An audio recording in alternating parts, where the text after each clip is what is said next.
आप में से कितने लोग हैं जो खुदा से कहते हैं, खुदा लड़ते लड़ते मैं कमजोर हो चुका हूं, अपने आप को बताते बताते सब ठीक होगा, सब अच्छा होगा, आने वाले दिन पहले के दिनों से अच्छे होंगे, मैंने अपनी जिंदगी में कुछ खुशी नहीं देखी पर मैं आने वाले दिनों में देखूंगा। प्रभु मैं थक गया हूं अपने आप से बात करते करते, मैं लड़ते लड़ते थक गया हूं। खुदा,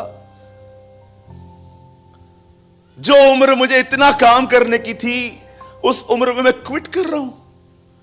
मुझे ऐसा लगता है हिम्मत हार रही है, जैसे ऐसा लगता है खुदावन के सब कुछ खत्म होता जा रहा है। सब ओके ओके दिखाता हूं लोगों को, लेकिन आप जानते हो प्रभु, डे बाय डे मेरी उम्मीदें, मेरा सब कुछ खत्म होता जा रहा है।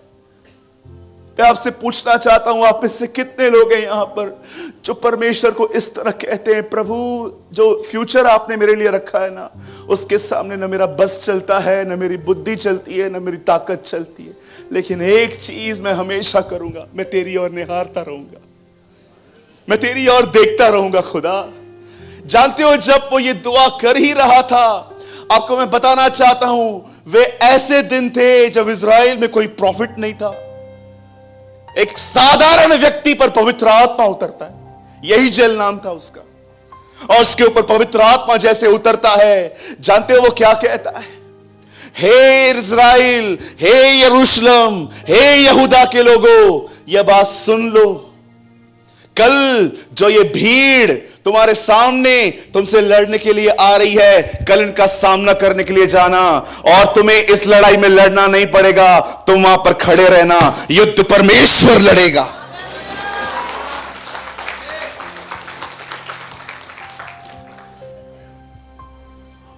वो नबी कहता है कल जाना।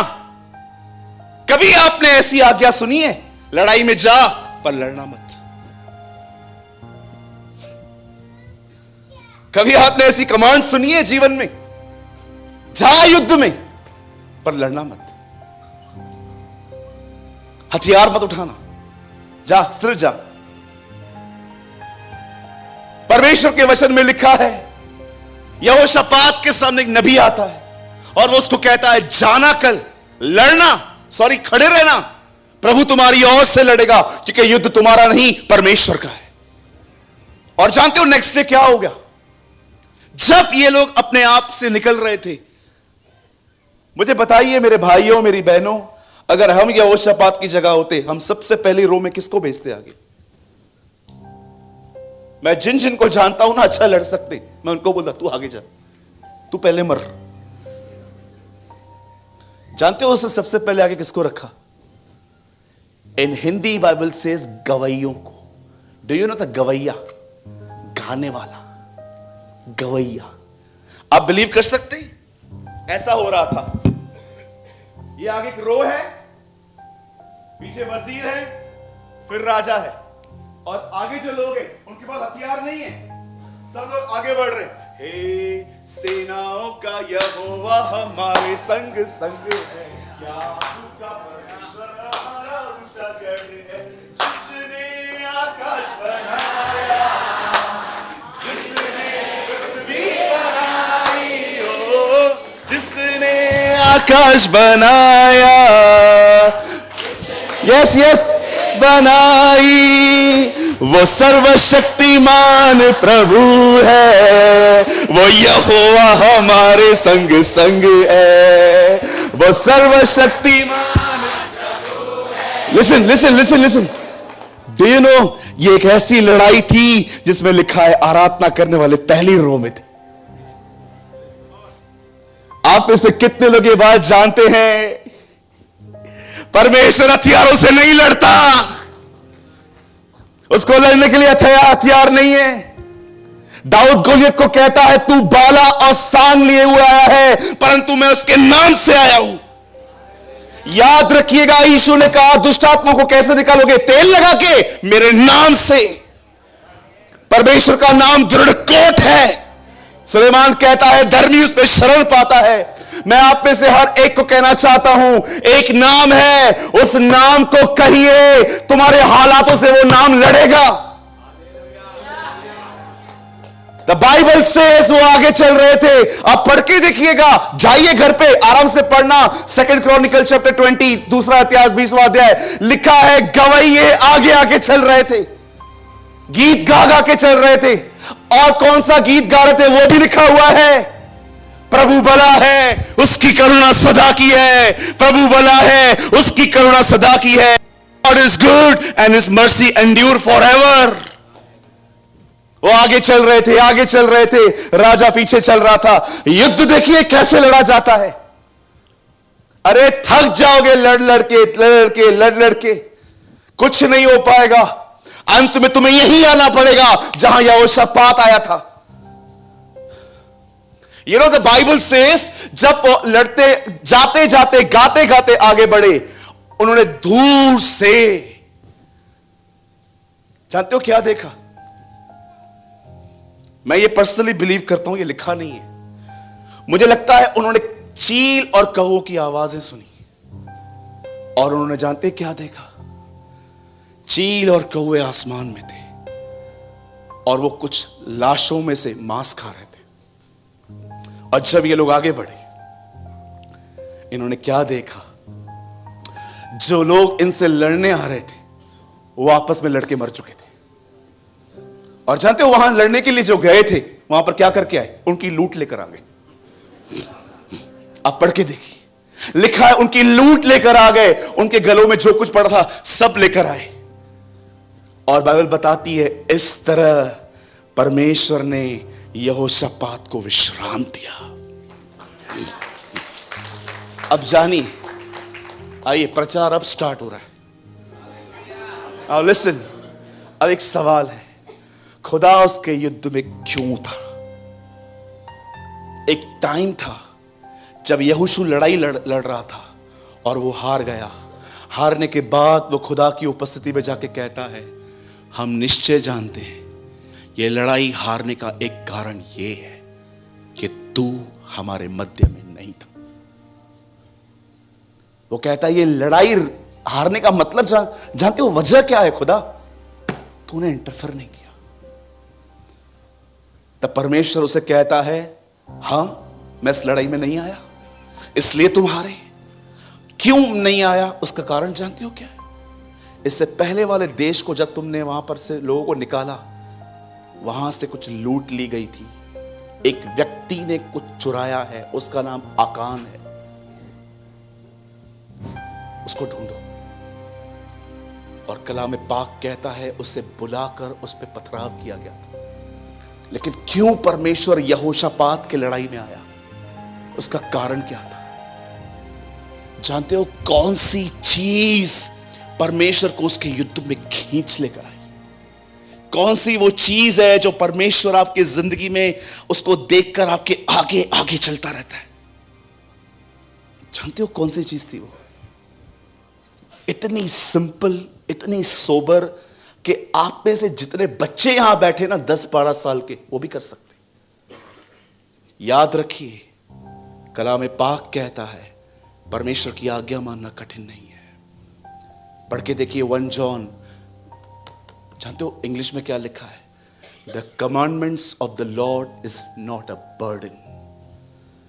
90 साल का यूहन्ना कहता है परमेश्वर की आज्ञाओं को मानना कठिन नहीं है। ये आज के लोग करते हैं, उन्हें लगता है सो डिफिकल्ट, गर्लफ्रेंड न रखूं, पबजी न खेलूं, ऐसा कैसे, ऐसा कैसे। जानते हो क्यों आपके लिए डिफिकल्ट है? Because you don't know the grace of God. Das uncle, आपको पता है हम अपने कलीसियाओं में पहले दिन आए हुए व्यक्ति को अनुग्रह के विषय में बताते हैं। यह हमारी सबसे बड़ी गलती है। एक आदमी जो पाप करके आया है, हम उसको बताते प्रभु तुझसे बड़ा प्रेम करता है। अच्छा तो और पाप करूं? आप जानते हो यीशु ने उन्हें अनुग्रह के बारे में सिखाया जो ऑलरेडी 30 साल परमेश्वर के भय के बारे में सुन चुके थे। Have you noticed? उसने उनको ग्रेस के लिए बताया जो ऑलरेडी 30 साल हर दिन हर शनिवार को फरीसियों से परमेश्वर के भय के बारे में सुनते थे। आज हमारे कलीसियाओं के अंदर जितना हम अनुग्रह के बारे में बताते हैं ना, उतना ही हमें परमेश्वर के भय के बारे में बताने की जरूरत है, ताकि लोग पहचाने, जाने कि अनुग्रह कितना महान है। आप जानते हो वो कौन सा काम यहोशापात ने किया जिसके कारण खुदा ने सबको कहा अब जाना पड़ेगा? जानते हो क्या किया उसने? One thing. धन्यवाद प्रभु का, उसके पास मोबाइल नहीं था। उसके पास फोन होता ना तो पहले पहले किसी और को कॉल करता, अरे तेरे पास कुछ लोग हैं क्या, कितने चाहिए? 50,000। क्यों, क्या हुआ? युद्ध होने वाला है, चाहिए मुझे, भेज दे। दूसरे को कॉल करता, तेरे पास तोप पड़ी है क्या? तोप। क्यों, क्या करेगा? 3 देश के लोग मारने वाले हैं मुझे, जल्दी तोप लेके आ। आपके पास, अच्छा वो जो प्लेन उड़ते हैं आपके पास वो भी हैं क्या? भेज दो। और क्या चाहिए? और लगा, यूक्रेन को भी लगा, उनको फोन करो, वो बोलेंगे तुम हमारे पास भेज दो। थैंक गॉड उसके पास ज्यादा कॉन्टैक्ट्स नहीं थे। आई थिंक जिसे परमेश्वर को इंप्रेस किया वो ये थी, वो अपनी प्रॉब्लम में सीधा खुदा के पास गया। That is a thing. हम लोग जानते हैं पहले क्या करते हैं, हमारे पास प्रॉब्लम आती है, ए फोन तोला, फोन तोला, फोन तोला, फोन तोला, दे दे, तू ही दे दे भाई, फोन तोला।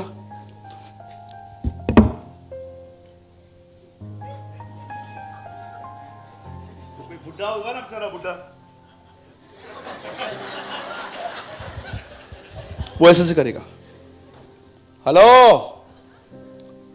पास्टर को फोन दो, पास्टर जी किधर हैं आप? हाँ भैया मैं इधर ही ट्रेन में हूं, आओ जल्दी घर आओ। क्या हुआ? अरे आओ। ठीक है, पास्टर आया, दुआ करके चला गया। अब दूसरा लगाओ एक बड़ी मिनिस्ट्री को फोन जहां पर 2-4 लाख है, हेलो हाँ मेंबरशिप भरा है, दो फोन दो, हाँ हाँ हम लाइन पर है, दो फोन दो। अब उसको फोन जाएगा, ठीक है, अब इसका भी हो गया। अब आओ, चाचा आएंगे, मामा आएगा, काकी काका सब आएंगे, दुनिया भर के वो लोग जो कभी पूछते भी नहीं थे सब आएंगे। अब आएंगे और उनको बताएंगे, उसके बाद जानते हो 2-4 और लोगों को बताएंगे, लास्ट में सारी ताकत खत्म हो जाएगी। अब बोलेंगे आओ दुआ कर ले। I want to tell you, shame on this type of generation.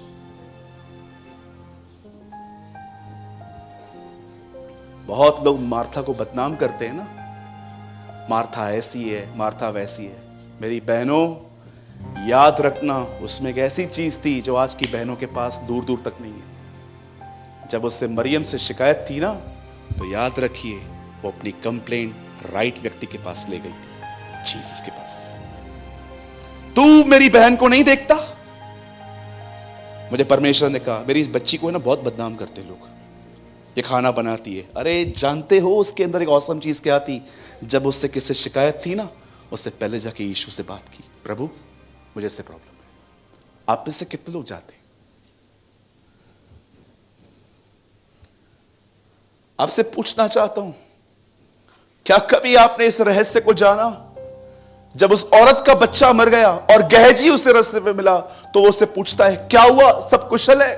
बोलती है सब ठीक है। लेकिन जब वो एलीशा से मिलती है तो उसके चरणों में गिर जाती है और गहजी उसको हटाने की कोशिश करता है। एलीशा बोलता है डोंट टच हर, इसे छूना मत, ये दुखिया है। तब वो खड़े होकर एलीशा को कहती है क्या मैंने तुझसे बेटा मांगा था, तूने क्यों दिया? मर गया वो। मेरा क्वेश्चन है मेरी बहन, तूने गहजी से क्यों नहीं बात की कि मेरा बेटा मर गया है? एलीशा के पास क्यों? वो एक बुद्धिमान स्त्री थी, वो जानती थी सबसे बात नहीं करनी, वो जानती थी मुझे किससे बात करनी है। आप में से आधे लोग अपना समय बर्बाद करते हैं, सबको बताएंगे ये प्रॉब्लम है वो प्रॉब्लम है। मेरा क्वेश्चन है, खुदा के पास कब गए तुम? परमेश्वर के पास कब गए तुम? यदि तुम में से कोई खुश हो तो प्रभु की स्तुति करे, यदि दुखी हो तो प्रार्थना करे, याकूब कहता है। पढ़ा है आपने वचन? भैया आप क्या बोलना चाहते हो? हम अपने दुख किसी और को बताएं ही नहीं। अरे बिल्कुल ऐसी बात नहीं है, 100% बताओ। अगर एक ऐसे खड्डे में हो जहां से निकल नहीं पाते हो, लो काउंसलिंग। पर कितने लोग हैं सबसे पहले खुदा को बताते? क्या आप खुदा के सामने रोती हैं, प्रभु मेरा पति अविश्वासी है, वो विश्वास नहीं करता? कितनी बहनें जो खुदा के सामने रोती हैं, प्रभु उसकी शराब छुड़ा, मेरे बच्चे मेरी बात नहीं मानते। कितने भाई हैं यहां पर जो अपने व्यापार के लिए खुदा के सामने रोते हैं, खुदा ऐसा दिन ना आने देना जब मुझे किसी से मांगना पड़े, मुझे इतना दे खुदावन मैं किसी को दे सकूं। कितने लोग हैं मुझे बताइए जिन्होंने ये बात समझी है, धर्मी यहोवा के, लिखा है धर्मी यहोवा के किवाड़ों पे आता है। मेरे भाइयों मेरी बहनों, आप चाहते हो कि परमेश्वर आपके युद्ध लड़े, तब परमेश्वर को पहला स्थान दो, उसके पास जाओ।